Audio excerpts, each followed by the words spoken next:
মধ্যপ্রাচ্যে অস্থিতিশীলতার একরকম ভরকেন্দ্র ইসরায়েল গাজা যুদ্ধ।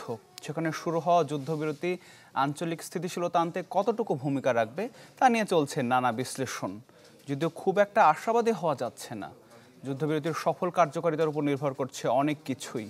ইসরায়েলের অভ্যন্তরীণ রাজনীতি নতুন যুদ্ধ ডেকে আনে কিনা তা নিয়ে আছে শঙ্কা।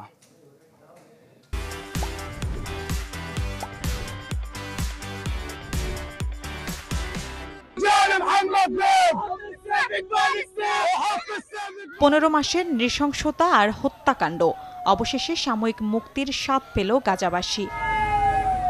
কেবল ফিলিস্তিন নয়, গোটা মধ্যপ্রাচ্যের জন্য ভিন্ন এক বার্তা দিচ্ছে ৬ সপ্তাহের এই যুদ্ধবিরতি।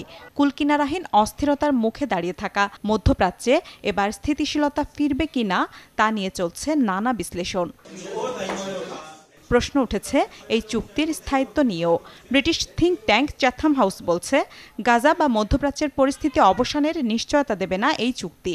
এজন্য ইসরায়েলের ওপর চাপ অব্যাহত রাখার কথা বলছে সংগঠনটি।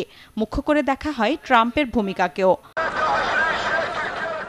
যুদ্ধবিরতির পুরো প্রক্রিয়া দীর্ঘ হওয়ায় ফিলিস্তিনিদের ওপর ন্যায় বিচার প্রতিষ্ঠা কঠিন হবে বলে মনে করেন বিশেষজ্ঞরা। কেননা যে কোনো উস্কানিতে অতীতে প্রতিশোধ পরায়ণ হওয়ার রেকর্ড রয়েছে ইসরায়েলের। তাছাড়া যুদ্ধবিরতি কার্যকরের পরও সীমান্ত এলাকায় ইসরায়েলি বাহিনীর উপস্থিতি তৈরি করেছে বিতর্ক। বলা হচ্ছে, গাজায় যুদ্ধবিরতি কার্যকরের মাধ্যমে অশান্ত হয়ে উঠতে পারে ইসরায়েলের পরিস্থিতিও। সাধারণ মানুষ খুশি হলেও মসনদ হারাতে পারেন নেতানিয়াহু। কেননা চুক্তির বিরুদ্ধে অবস্থান নেতানিয়াহুর কোয়ালিশন সরকারের প্রধান দুই শরিকের। এরই মধ্যে পদত্যাগও করেছেন দুই মন্ত্রী। বিপরীতে মধ্যপ্রাচ্যে ইসরায়েলের প্রভাব বাড়ার সুযোগকেও ছোট করে দেখা হচ্ছে না। যুদ্ধবিরতির সুযোগে ইরানের পারমাণবিক কার্যক্রম বন্ধ করার জন্য যুক্তরাষ্ট্রের হস্তক্ষেপ চাইবেন নেতানিয়াহু। তা না হলে ইরানের সরাসরি আক্রমণের পথও বেছে নিতে পারেন তিনি। হামাসের পাশাপাশি আইডিএফের সাথে যুদ্ধে যোগ দিয়েছিল ইরান সমর্থিত হেজবুল্লাহ আর হুতি বিদ্রোহীরা। মধ্যপ্রাচ্যে শান্তি প্রতিষ্ঠায় এই এক্সিস অফ রেজিস্ট্যান্ট গ্রুপের সাথে স্থায়ী চুক্তি প্রতিষ্ঠার বিকল্প দেখছেন না বিশেষজ্ঞরা।